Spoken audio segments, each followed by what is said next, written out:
Hello guys, welcome again. जैसा कि आपको मालूम है, हम लास्ट वीडियोस में कॉलम एनालिसिस कर रहे थे, मतलब कंप्रेशन मेंबर डिज़ाइन कर रहे थे, जिसमें हमने angle state, single angle state design कर लिया था, डबल एंगल स्टेट डिज़ाइन कर लिया था। देन हमने कॉलम की डिज़ाइन कंप्रेसिव स्ट्रेंथ निकालने के लिए एक क्वेश्चन किया था, वो हमने सोल्व कर लिया था। एंड हमने कुछ देखे थे लास्ट में कि जो लेसिंग होती है, बैटनिंग होती है, वो क्या होती है और कैसे डिज़ाइन करते हैं कंप्रेशन मेंबर को। सो आपको अगर याद हो तो हमने 2 पार्ट्स में इसको बोला था कि कंप्रेशन मेंबर 2 पार्ट्स में डिज़ाइन करेंगे, फर्स्ट वाला स्ट्रट और सेकंड वाला column. So now we have come to the part of column design. So जैसा कि लेटिसिंग और बैटनिंग क्या होती है आपको मालूम है, हम जो मेंबर्स होते हैं, जो चैनल सेक्शन होते हैं, उनको एक पर्टिकुलर डिस्टेंस पे रखकर और लेसिंग करते हैं, मतलब अलग से जो मेंबर्स होते हैं उनको जोड़ते हैं एक डिस्टेंस मेंटेन करने के लिए। Okay, similarly बैटनिंग। सो हमने लास्ट पार्ट में डिस्कस कर लिया था। अभी हम क्वेश्चन करने वाले हैं। क्वेश्चन में ये है क्वेश्चन क्या होगा, जैसा कि बोला था कि हम कॉलम डिज़ाइन करेंगे। सो 2 टाइप्स के कॉलम हो गए अभी हमारे पास में, एक लेस्ड कॉलम हो गया और एक बैटन कॉलम हो गया। अब लेस्ड कॉलम और बैटन कॉलम में ज़्यादा डिफरेंस नहीं है, डिपेंड करता है कि हमारे पास क्या क्राइटेरिया है, क्या नीड है, उसके अकॉर्डिंग हम इसको डिज़ाइन करते हैं। सो लेसिंग और बैटनिंग डिज़ाइन डिफरेंट होती है, बाकी सारी सेम होते हैं, बाकी सारी चीज़ें सेम है। सो हम डिज़ाइन करते हैं, देखते हैं question. Design a laced column with 2 channel back to back of length 10 meter to carry an axial factored load of 1400 kilonewton. The column may be assumed to have restraint in position. देखिए क्या बोला है इसने, restraint in position but not in direction at both end। ये इसने support condition दी है। Support condition का मतलब इसके अकॉर्डिंग हम डिफाइन करेंगे, उसके अकॉर्डिंग हम फाइंड करेंगे कि इसकी इफ़ेक्टिव लेंथ हमें कितनी लेनी है, right. So design of लेस्ड column हम करने वाले हैं, उसके अकॉर्डिंग हमें क्वेश्चन में दिया हुआ है, लेंथ दी हुई है 10 मीटर और उसकी पोजीशन दी हुई है, और जो हमारे पास जो फैक्टर लोड है, जो लोड है वो है 1400 किलोमीटर। अब देखो गाइज, ये जो वीडियो है काफ़ी लॉन्ग होगा, सो इसके शॉर्ट पार्ट अपलोड किए जाएंगे, तो अलग अलग पार्ट्स में होंगे। It would be convenient for me and for uploading also. So let's start. तो फर्स्ट में हम क्या करते हैं, given data. What is the given data? Let's see कि हमारे पास में 10 मीटर लेंथ दी हुई है, फैक्टर लोड है 1400 किलोन्यूटन एंड सपोर्ट कंडीशन मैंने लिखा यहाँ पर हिंज्ड एंड्स। हिंज्ड एंड्स कैसे लिखा, देखो उसने लिखा है restrain in position but not in direction. Position पर रहता है लेकिन डायरेक्शन में मूव कर सकता है। तो ये अगर आपको पर्टिकुलर कंडीशन देखनी है तो आप कोड में जाएंगे, हमारे पास कोड था, कोड में मैंने आपको पहले बताया था, और यहाँ पर देखिए ये है table number 11, effective length of a prismatic compression member. तो हमें क्वेश्चन में क्या दिया हुआ है कि restrain in position but not in direction. So यहाँ पर देखो ये बाउंड्री कंडीशन हमें दी हुई है, ये रिस्ट्रेन इन पोजीशन, तो यहाँ पर जो ट्रांसलेशन है एट वन एंड एंड ये अदर एंड है, तो एक पर रिस्ट्रेंड है और दूसरी तरफ से भी रिस्ट्रेंड है, लेकिन जो रोटेशन है वो रोटेशन नहीं हो रहा है, वो क्या है, फ्री है। ओके, मतलब ये इस तरीके से है, ये हुआ और ये हुआ, यहाँ पर रिस्ट्रेंड हो गया ये, लेकिन इस तरीके से ये मूव कर सकता है, राइट। तो that's why this is called restraint in position but not in direction. So this is the hinged condition, और उस कंडीशन में हमारी जो लेंथ होती है वो क्या होगी, effective length equal to actual length, so it will be L, right. So L हमारी है 10 मीटर। सो चलते हैं, 10 मीटर हमारी इफेक्टिव लेंथ हो गई है। ओके, नाउ फर्स्ट स्टेप हमें क्या करनी है, जैसा कि आपको मालूम होगा मैंने आपको स्टेप्स बताई थी कि कौन सी कंडीशन में हमें FCD कितना अज्यूम करना है, मतलब कंप्रेसिव स्ट्रेस कितना अज्यूम करना है।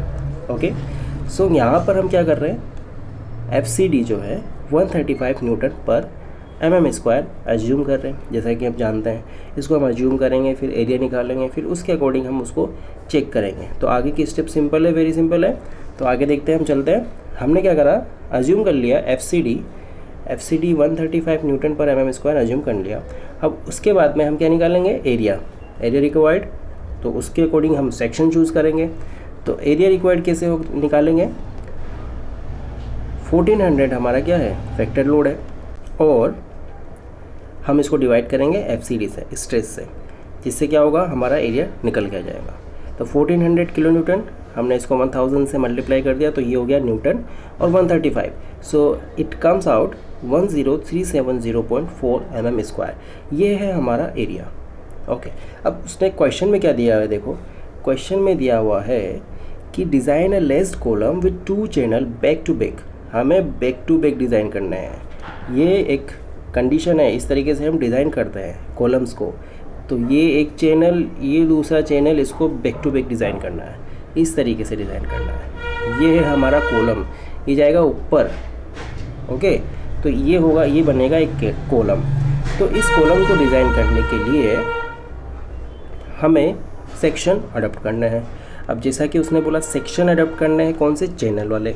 तो हमें 2 चैनल अडॉप्ट करने पड़ेंगे, बैक टू बैक डिज़ाइन कर रहे हैं ऑफकोर्स। तो 2 चैनल कौन कौन से अडॉप्ट करें, अब हमारे ऊपर डिपेंड करता है, लेकिन जो एरिया आया है उसके अकॉर्डिंग हमें अडॉप्ट करना है। तो एरिया हमारा आया है 10370 mm²। ये है टोटल एरिया। तो इस टोटल एरिया के अकॉर्डिंग हमें पूरा चूज़ करना है। ओके, सो आपको स्टील टेबल में से सेक्शन चूज़ करना है। अब देखो यहाँ पर मैंने चूज़ किया है ट्राई 2 ISMC 350। ओके, सो स्टील टेबल में हमारे पास एक सिंपल सा चैनल सेक्शन भी दिया होता है और एक बैक टू बैक सेक्शन वाला भी दिया हुआ होता है। ओके, तो हम बैक टू बैक में जाके भी वहाँ से उसके अकॉर्डिंग एरिया हम चूज़ कर सकते हैं। और दूसरा है, हम एक चैनल सेक्शन लेके उसका हाफ एरिया भी हम कंसिडर कर सकते हैं। तो देखो हम चलते हैं स्टील टेबल पर। देखिए ये है हमारी स्टील टेबल। इस स्टील टेबल में देखिए मैंने चूज़ किया है ISMC 350। अब जैसे कि आपको मालूम होगा, हमारे जूनियर सेक्शन होता है, लाइट सेक्शन होता है, मीडियम सेक्शन होता है। तो जनरली हम क्या करते हैं, मीडियम सेक्शन ही चूज़ करते हैं। आपने देखा होगा हम बीम डिज़ाइन करिए, बीम में भी हम ISMC सेक्शन चूज़ करते थे। तो सिमिलरली मैंने यहाँ क्या किया, 2 ISMC 350 चूज़ किए हैं। तो ये देख रहे हो आप ISMC 350, यहाँ पर ISMC 350 ये चैनल सेक्शन है। ओके, अब इस चैनल सेक्शन में इसका जो, अगर आप एरिया देखो, इसका एरिया देखते हैं, देखिए कहाँ पर है, सेक्शनल एरिया दूसरे कॉलम में दिया हुआ है। तो यहाँ पर मैंने एरिया देखा है इसका, वो है 53.66 सेंटीमीटर²। तो अप्रोक्सीमेट कितना हो गया, ये 53.66 सेंटीमीटर² है। तो हमें इसको 100 से मल्टीप्लाई करना पड़ेगा, तो ये 66 mm² हो जाएगा। ये सिंगल वाला एरिया है। अब हमने 2 चैनल सेक्शन चूज़ करे हैं, तो इसको हम 2 से मल्टीप्लाई कर देंगे, तो इसका एरिया, हमारा जो एरिया आया है उसके बराबर आना चाहिए या उससे थोड़ा ज़्यादा आना चाहिए। तो देखो यहाँ पर मैंने क्या किया, area provided 2 multiply by 5366107332 mm², ये मेरा एरिया आया हुआ है। अब देखो ये वाला जो एरिया है ना, अब इसको एक टेबल में, आप इसको स्टील टेबल में से बैक टू बैक वाले चैनल सेक्शन में से भी चूज़ कर सकते हो। वो देखो कैसे, कि यहाँ पर हमारे पास है रोल्ड स्टील चैनल, ठीक है। अब हम जाएंगे बैक टू बैक वाले चैनल में। देखो आगे देखते जाते हैं हम कौन सी जगह आता है। देखो